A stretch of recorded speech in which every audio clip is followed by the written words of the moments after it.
It is time. It's time to stop hiding. It's time to stand up.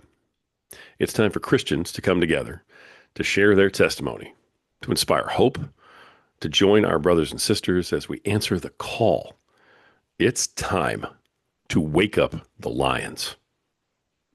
And folks, we have a lion with us today. Please welcome the podcast host of the Through the Fire podcast and a guy with a great story, friend of mine.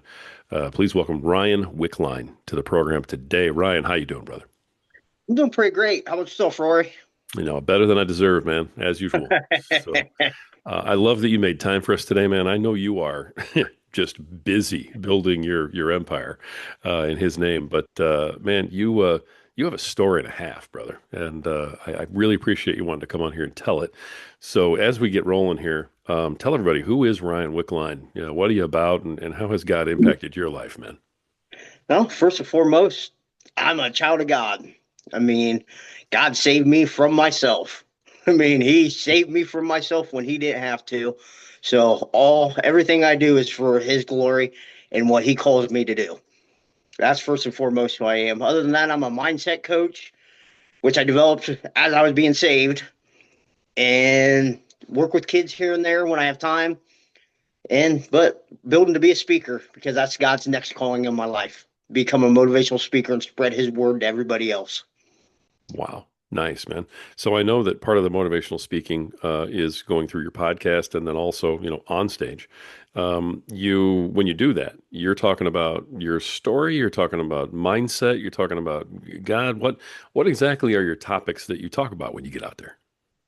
A lot of what I talk about right now is just about mindset and about overcoming adversity. So the one thing I usually hear, and I've been in a lot of rooms with people and like talking with a lot of kids, parents, and everything, it's the same thing is people don't believe they can do something. And they blame their circumstances as being like a hindrance to their progress. And I'm like, okay, I know exactly where you are because I've been there before. I've been right in your same shoes, but it wasn't until I took accountability and responsibility for where I was in my own life that my a lot of my challenges were because of my own poor choices. And when I took accountability for them, I could step out to the person who I need to be.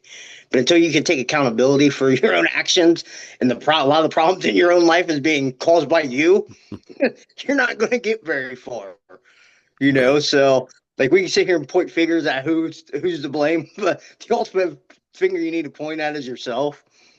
Yeah, for sure. For sure. So that's why I got that message out was like, hey, you can accomplish anything in your life if you're willing to put the work into it. So I'm a living example of that. It's beautiful. So Beautiful. that's what I kind of do. And then kind of talk about God. Because ultimately, He's the one who's led me here. Right. Now, I know your story because you've been on my other podcast, Power Man, and that's where you and I met at first. Actually, was when I was interviewing Yeah. you over there, and it's a serious, it's one heck of a story, man. It really is of overcoming adversity. So when you're out there speaking about overcoming adversity, I know that you're speaking from the heart and you're speaking from experience. You're the real deal. You didn't just read this in a magazine and you think it's a cool topic. there was nothing ever read yeah, I might have read about how to do it and got some ideas on how watching other people overcome stuff, but I've actually been like as my podcast says, through the fire. God took me through the fire. So when I work with kids, even that's what I do with them. I take them through the fire and form them into the person they're supposed to become. There isn't no kitty gloves with any of them on there where it's like, oh, well, here, there. No, I'm going to take you and challenge you to be the very best you can be. There's going to be a Right. lot of failure, but there's at the end, when you start seeing light at the end of the tunnel, you're like, oh my God, I'm about through there. And you just keep running. Nice. So it's like it teaches them how to overcome adversity. Sure. Now, you had to overcome some adversity earlier in your life when you were having some trouble, and I know that you tried to handle it yourself, and it sort of worked and then didn't, and sort of worked and then didn't, and I know at one point God reached in and had a hand in helping you out. Do you mind talking about that? No, man, I can tell you this, I was never strong enough to overcome this stuff on my own. I would take a couple steps, like maybe I'd get like one step forward, then be like 5 steps backwards. One step forward, 3 steps backwards. I wasn't strong enough mentally, spiritually, or any way, or disciplined enough in a lot of ways to overcome a lot of my stuff. And it wasn't until God slowly led me to Him, and He make me make these changes and everything in my life, that eventually at one point He reached out and saved me. Like, I could tell the story here.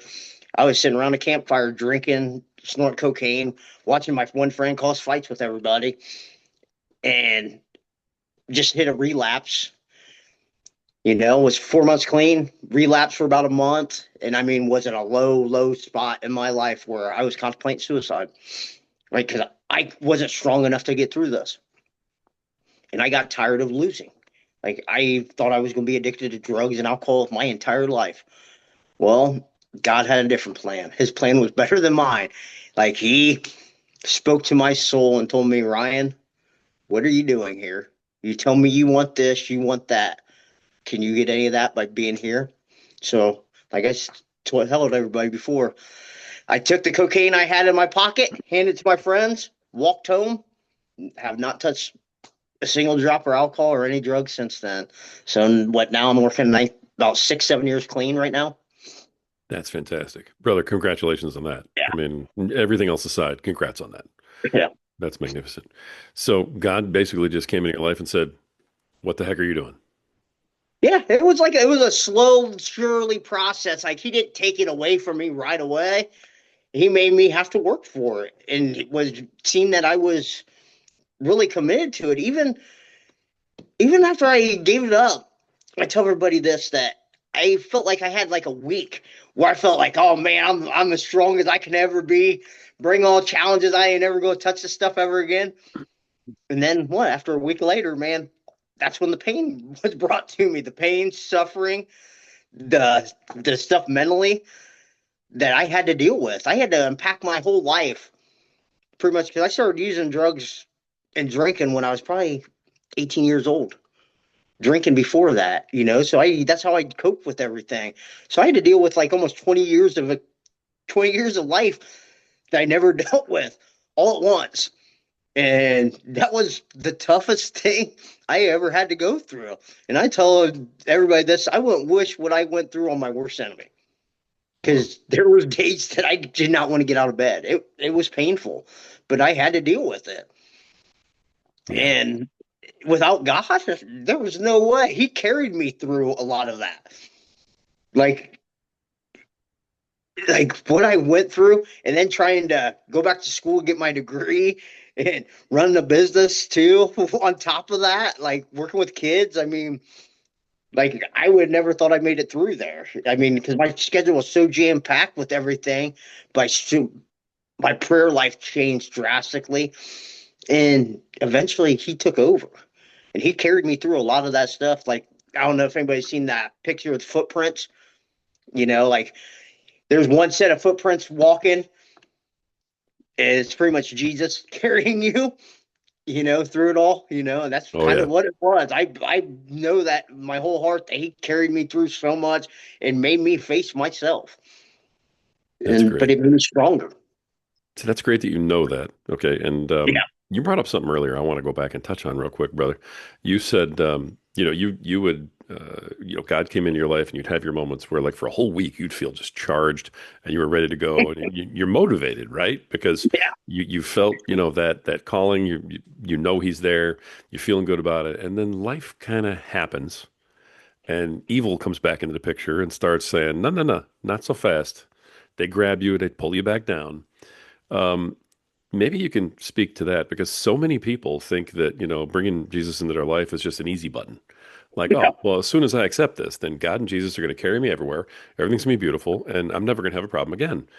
And what they don't realize is that, look, once you realize this, yes, He's there to help you, but that's when the real work is starting. And so Yeah. many people don't get that.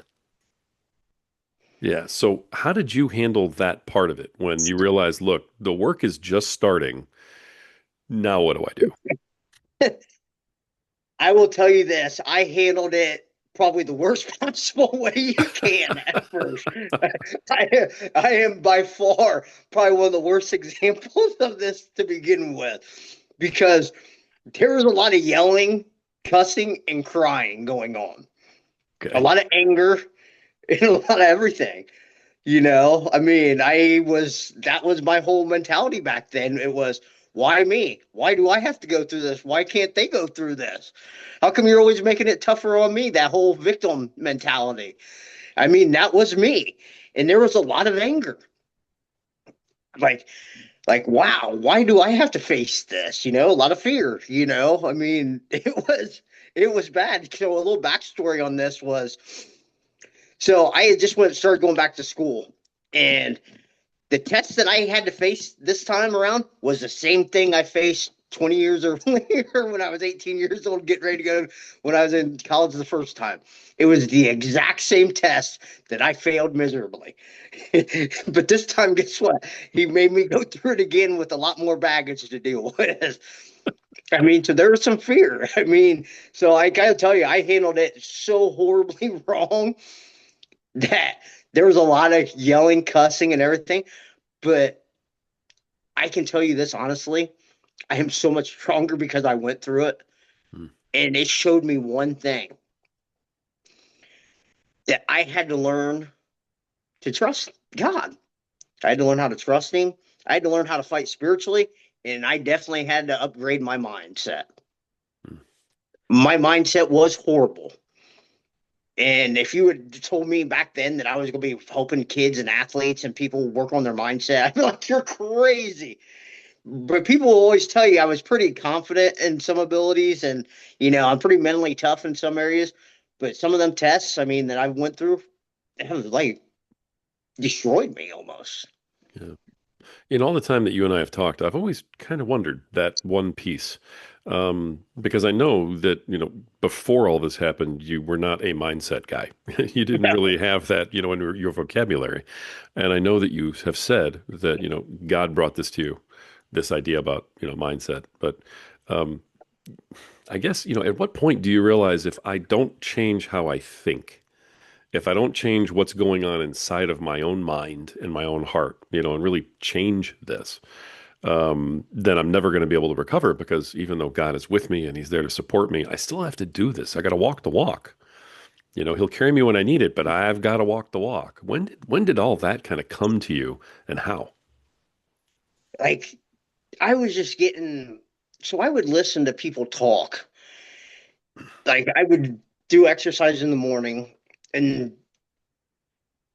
go running, go for walks, doing a lot of stuff to keep my mind off using. And so I'd listen to, motivational speakers talk. I'm big on listening to Eric Thomas, E.T. the Hip Hop Preacher, listen to Les Brown, listen to some priests and stuff talk, listen to a lot of it. And a lot of it came back to the same message. You need to upgrade your mind.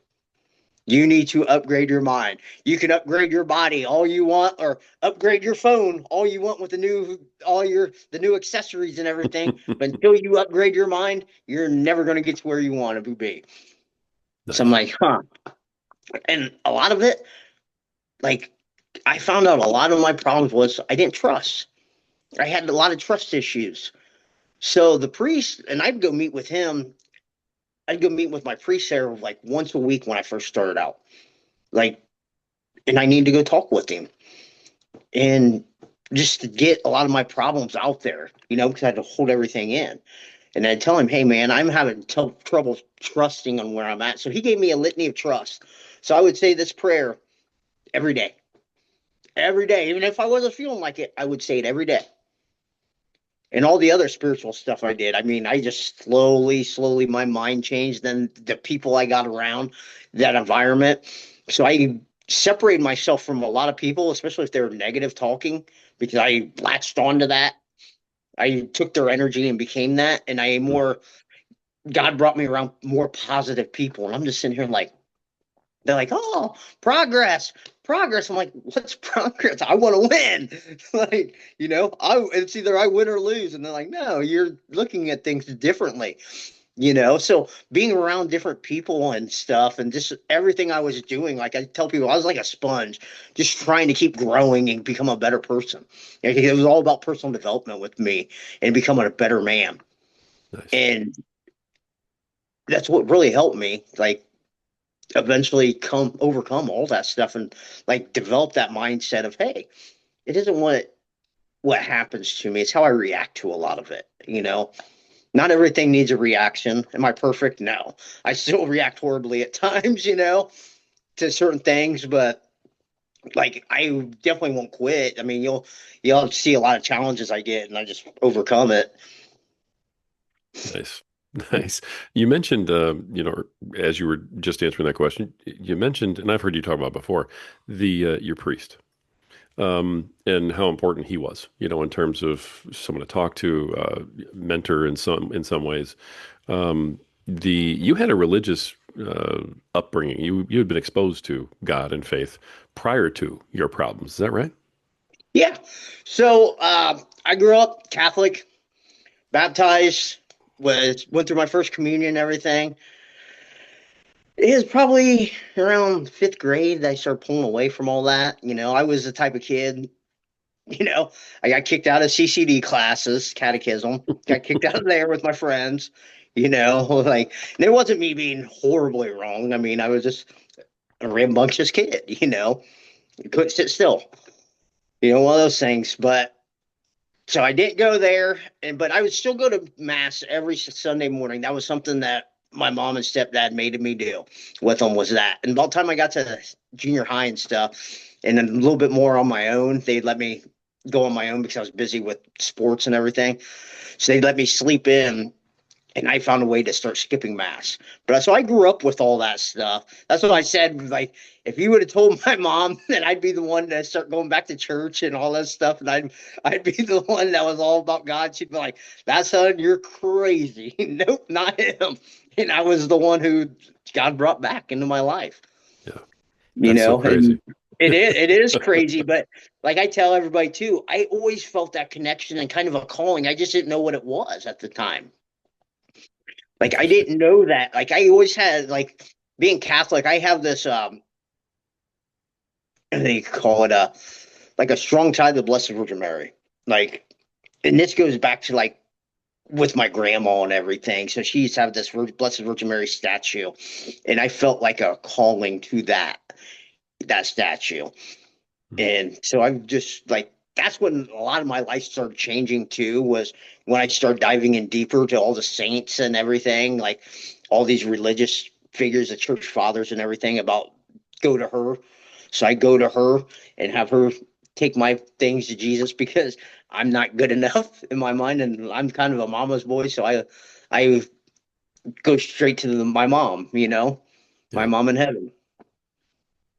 Interesting. So Wow. Okay. No, I've never heard that part of your story. I love it. yeah, The I love so many aspects of your story, and I know you get asked to tell it a lot, and I appreciate you coming on here and doing it yeah. again, brother. Because I mean, at some point, it probably gets a little tiring talking Nah, about it I over and don't over. care. I'm an open book. Like I tell everybody, I went through it. If I went through this and overcame it, so can you. And like I've seen this from other people. They used to tell me when they see me first starting to get sober, they're like, "Man, if you can do it, I know I can do it." I'm like, "Yeah, you can do it, but guess what? I'm not gonna tell you what's gonna be easy because I went through hell." Right. Like if I wouldn't have had the wrestling background I had about pushing through stuff, I probably wouldn't have made it as Yeah.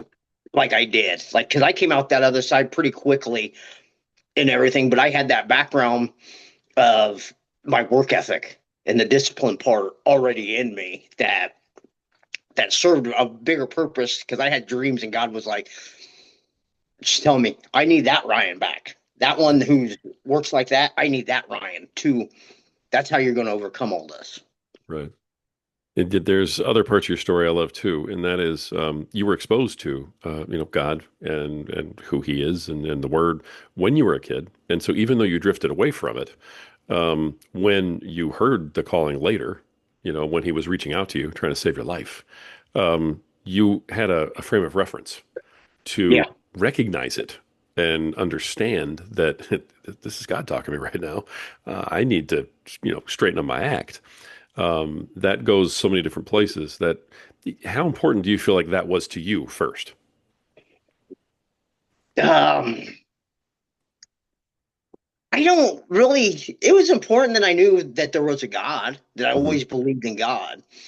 That was important to me, you know? I mean, but I never practiced any of it because I said, like, what I was taught back then when I was a kid was completely wrong.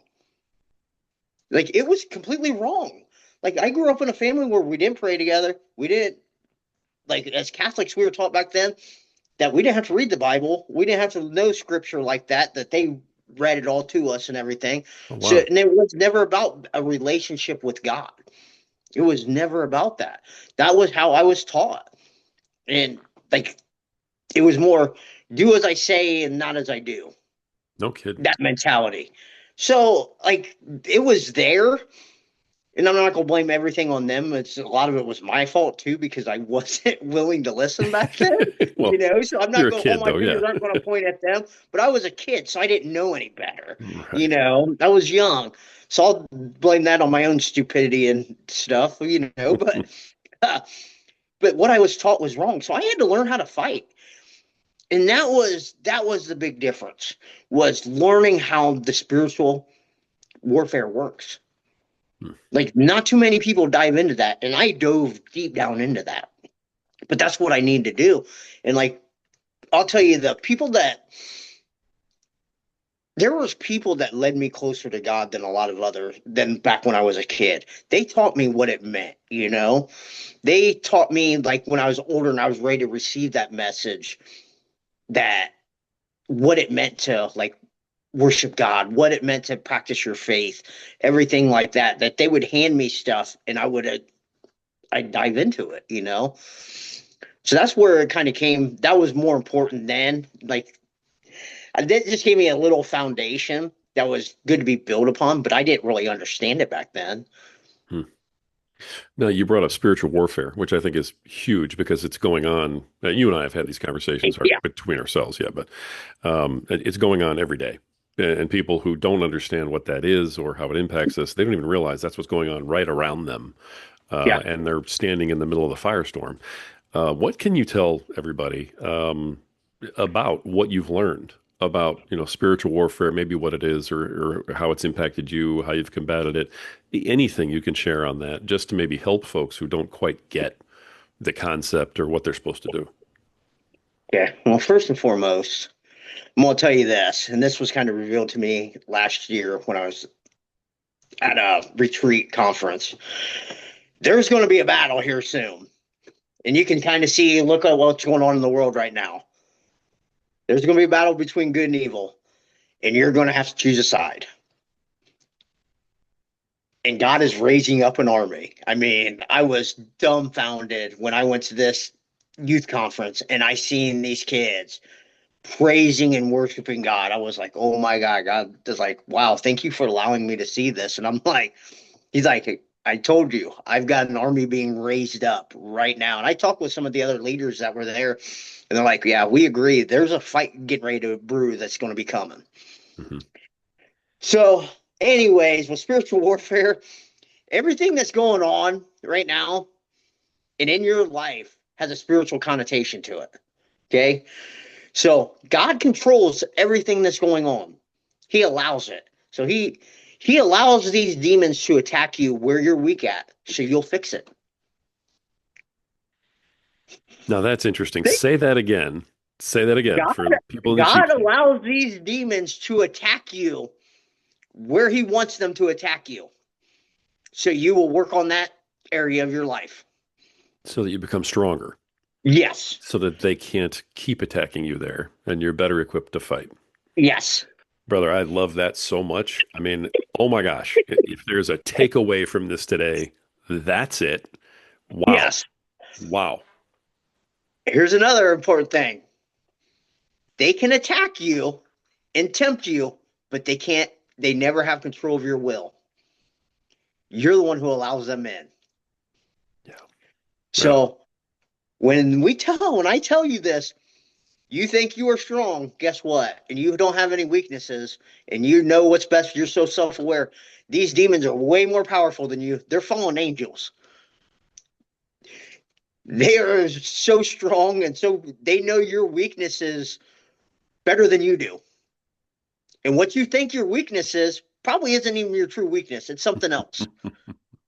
And it is so Wow. crazy when you start diving into this stuff. Like I would go watch these exorcist priests talk, and I mean, I dive into it. This guy and I would listen to, he's way smarter than me, and like the way he talks and everything. And I just have to listen to him fight, like how he talked about like what he dealt with and how how they would fight demons and everything, and what his best advice was. So his best advice for people was your prayer life sucks. A lot of it's your own prayer life. So God allows these attacks on you, and like a lot of the people that he lets become possessed, he does that for one simple reason: he wants them to grow spiritually and grow their prayer life up. So you have control of everything that happens around you by, am I taking time for prayer life? And it's not just Bible. Okay. My Protestant brothers and sisters, I love you. And it's not just about reading the Bible. Okay. That will help you, but you have to have a relationship. Okay. So I've met so many people that just, they can converse, give me all these scriptures they want. But remember when Jesus was being tempted by Satan? Satan knew the scriptures too. It's like, come on, just because you can ramble out some scriptures to me does not mean you're spiritually strong. It's about having that relationship with with Jesus. Yeah. I mean, and that was when my life started changing, was learning this stuff. Was like, hey, they can attack this and tempt me with like being a man. What's the number one for us? Lust. That lust. And I still get bombarded with it, and I fail sometimes with it majorly because, and I know it, and I know it's coming, but it's like, huh, Wow. whatever. But that's where I get tempted at, and I get tempted in a lot of areas. But you'll see there's patterns. You'll start recognizing patterns. If you start looking at that, you'll see patterns coming at you. Like, huh, this is kind of the same as what happened here. What I do here? Okay, this is why I failed here because I did this. Maybe I should change this around and do that instead.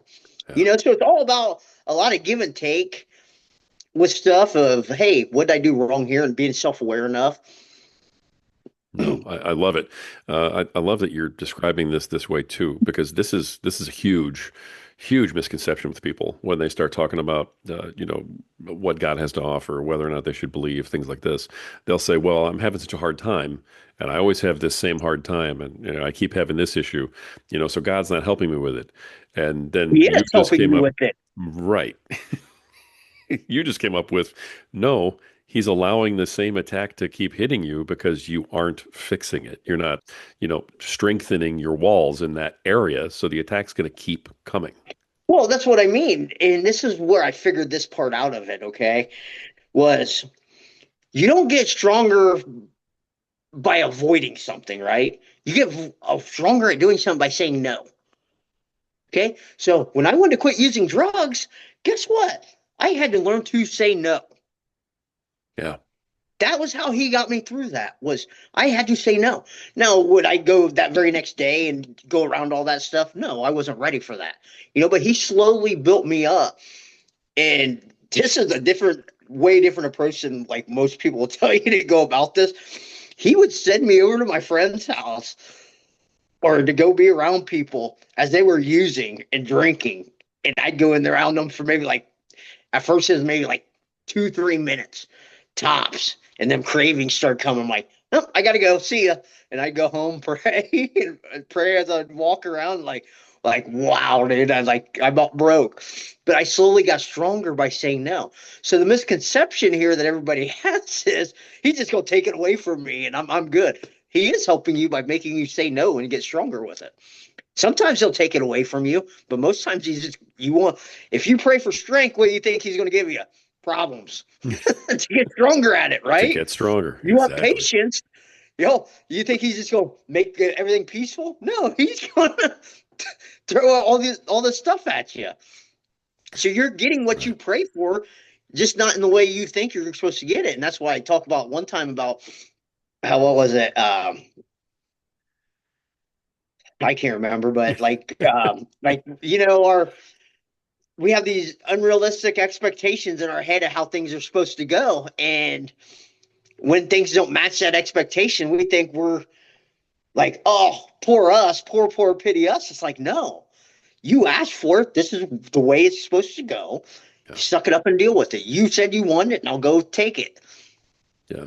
I love it. And I love, I mean, I've known you a while. I love seeing you get this impassioned about something where you like forget your train of thought because I know that comes from the fact that you're that worked up right now and Yeah, you're just in the word, just killing it right now, dude. You yeah. are spitting fire.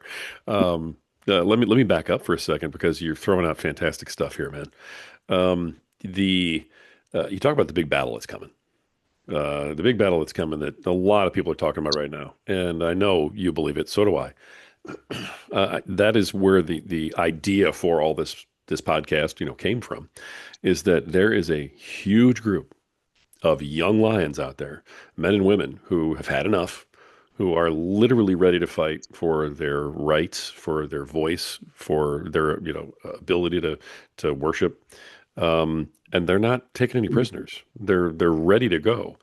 But what's missing in this movement right now is the old lions stepping up to lead them. They're ready. And it's almost like the army is being built and it's just sort of sitting there waiting because there are no leaders. Yeah. Because, the old lions that should be going through the wall first, and leading them to where they got to go and teaching them really what it's all about and what to do with all of this, they're silent. They have been just pummeled into obedience and quiet. Uh, what do you say to the older lions, the folks like you and I, who need to get into our faith, who need to understand who we are and stand up and say, look, this is what I believe, and I don't care what happens to me, so that we can lead that group of young lions out there. What do you say to those folks? Well, you're right about that. We do have a leadership problem, and it goes into all the churches. It's not just one denomination. It's all of them. It's all of them. I mean, I see it all around, but I do see some strong ones and then some weak ones. I mean, that's the problem we have. We're so divided by looking at denominations. Okay, and I see it all the Yeah. time. Me being Catholic, I get told I'm a heretic. I'm like, are you kidding me? Like, really? Because I could tell you about my faith, and like I'm a walking example of what it is, you know, of what I've overcome, and that would never been happen without God. So if you think I'm possessed by a demon, you guys are crazy, you know. Uh, so I hear that all the time, a lot, about, oh well, this denomination. Well, that's part of the problem is we're attacking against each other instead of uniting with each other. That division. Oh, well, look, we're better than you are because I believe this, I believe that. Well, that's an obedience problem from the beginning. I mean, I understand some of these people are trying to be obedient. Like I know in my own church, I mean, they're trying to be obedient to the Holy Father, which, you know, God rest his soul, but he knew nothing about what was going on. And, some of the bishops I know we have are horrible. And a lot of what went on with the other bad stuff that we all know about, I won't dive into, you know, Right. that was handled badly. But I mean, you have that whole problem in every church where people aren't living out their values, that a lot of the leaders are in there for money. That's the problem. Yeah. Like some of these big wigs, they're leading you astray. They're leading you straight to hell because for one reason, they're following the money and they can be bought with money. Yeah. What's crazy is I have a feeling the way this is going to pan out. In the very beginning, it was an average, everyday, ordinary guy. It was a carpenter who Yep. just stood up one day He didn't have, nice cars. He didn't have, a nice house. He didn't have riches and wealth and a name. He just started talking. And I have a feeling that it's going to be somebody like that that's going to step forward and lead this group of young lions at some point. And I think it could be any one of us that has the courage to stand up. Well, I mean, it all starts with the way to change things. It starts with you first. You can't change anything if you don't work on yourself. I mean, to become a leader, you got to practice what you preach, and you got to show that you really care. And for me to trust you, to follow you, you got to show that you're kind of competent enough to go through it. You lead by example. You lead, we'll follow. So that all starts there, and then so work on yourself first. Then you work with other people around you. Start praying together. Start Bible studies together. Talk about God. Do prayer groups together. Hmm. Little things like that. And those little groups, as they grow and God blesses them and keeps them growing, guess what? That changes your whole community right there. Yeah. Just think you have like 10 people in each town doing that. Whoa. In different towns. Look at that. There's 10 different cities like that. Yeah. I mean, and that just develops pockets. It don't mean you won't be tested because believe me, you're going to be tested. No, but I love it, man.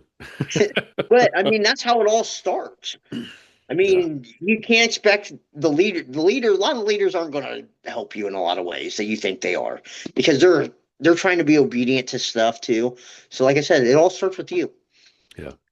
No, I do want to give a call out to some of the leaders that are out there that I know are working really hard at Yeah, this because, there's a lot of good ones. I yeah. mean, I've seen like I could tell you what I've seen, like even in the Catholic Church. I won't speak on anybody else because I don't go to any of the other ones. But there's a lot of young priests being raised up, and Hmm. it's crazy. They're on fire for God.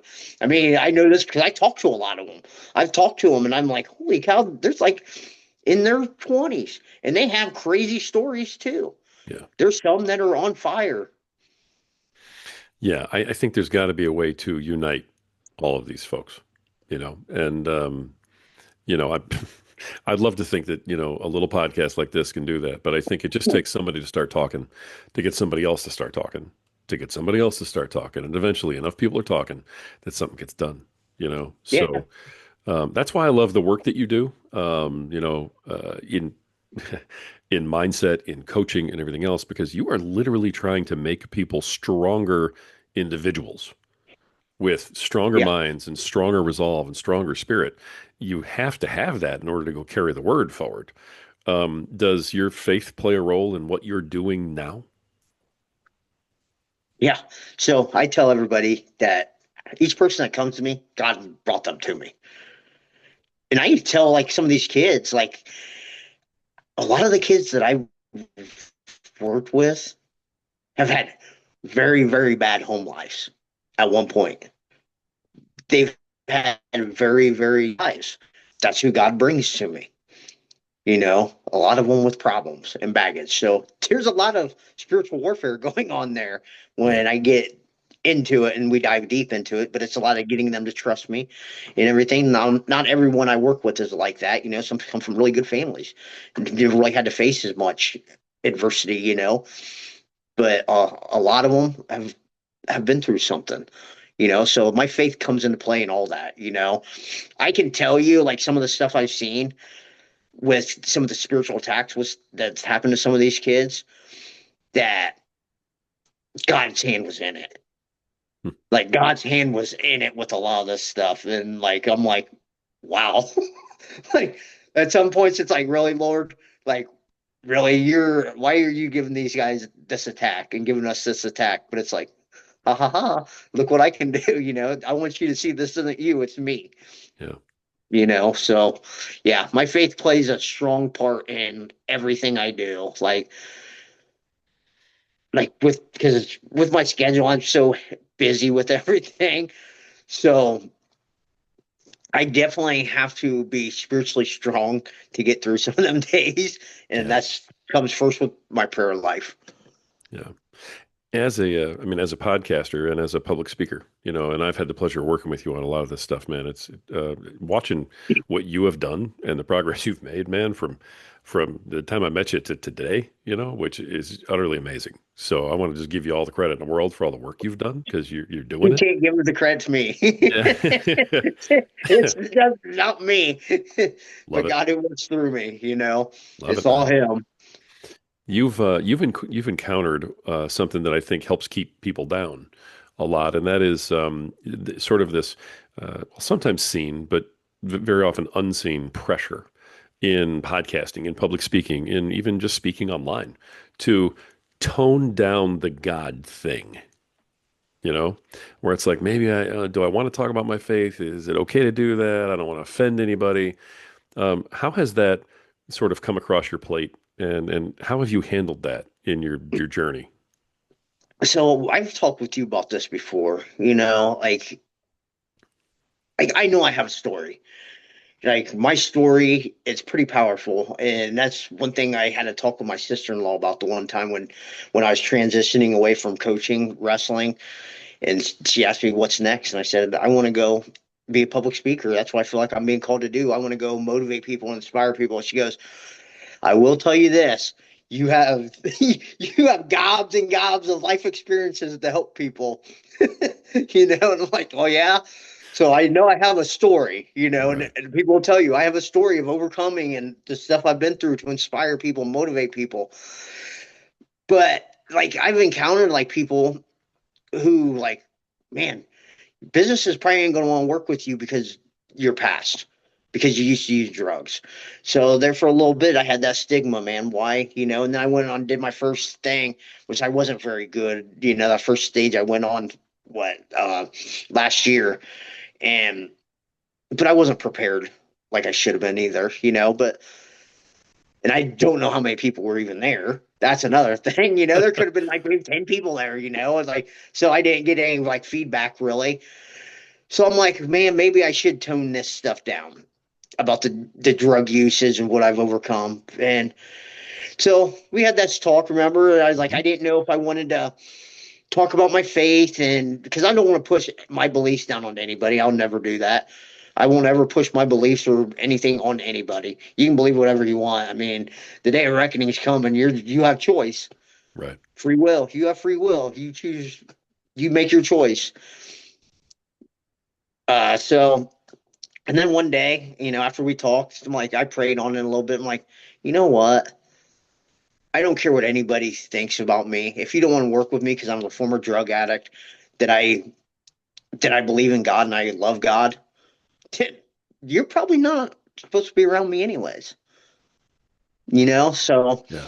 if you don't like my message, there's the door. I don't care.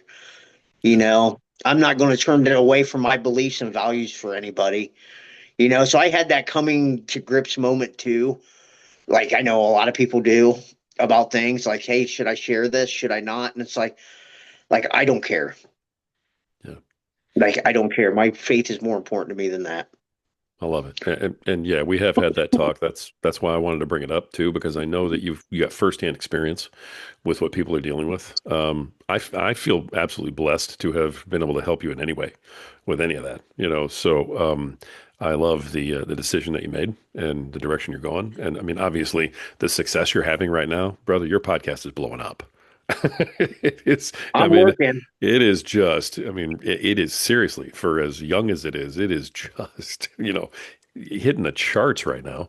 And I think that's in direct relation to you just deciding to be you, 100%.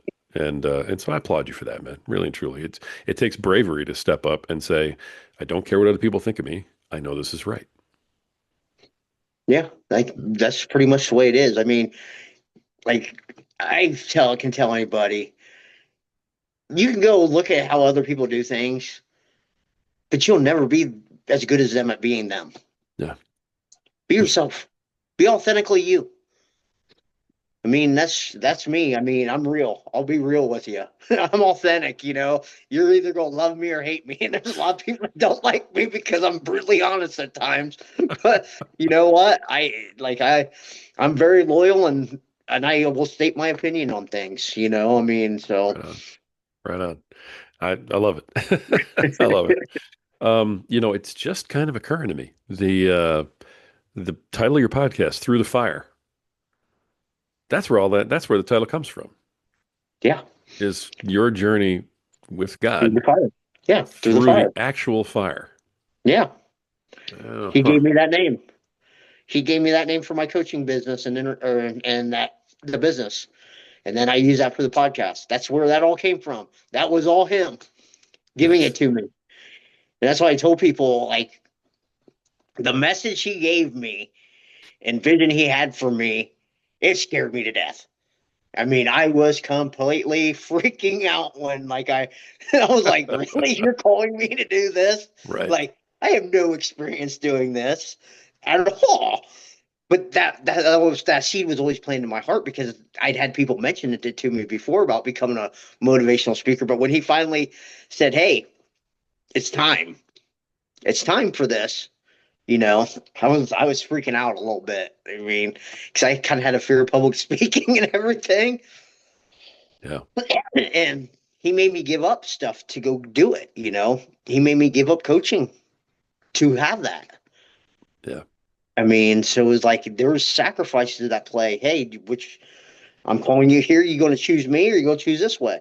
If you go that way, guess what? You will never have peace in your life because you'll always feel like, hey, you were supposed to go this way. And I will keep bombarding you with problems, problems, problems, problems until you accept it and say, okay, I'm coming with you. Right. And that's how it was. I mean, I was having no peace. I was stressed out and it was just being bombarded with problems. Like, here, follow me. Love it. I love it. Brother, that's it's quite a story. And I love that you're still out there telling it. And frankly, I think you're telling it better than ever now. Than I mean, even better than you ever have. So I love that, and I know you're out there through your podcast, through your coaching, through speaking. That you are out there spreading the word. You are out there building discipleship, letting people know, hey, it's okay, and you're leading by example by saying, look, you can believe what you want to believe, but this is what I believe, and this is what it's done for me. And that's really all we're asking anybody to do on this podcast is to stand up and be counted like that. So, I know the answer to this already, but I'm asking everybody this on the podcast. Can we count on you to be an actual lion, man, to go out there and lead these young people and go out there and tell people personally, your testimony, what God means, what it means to you, and keep leading by example, brother.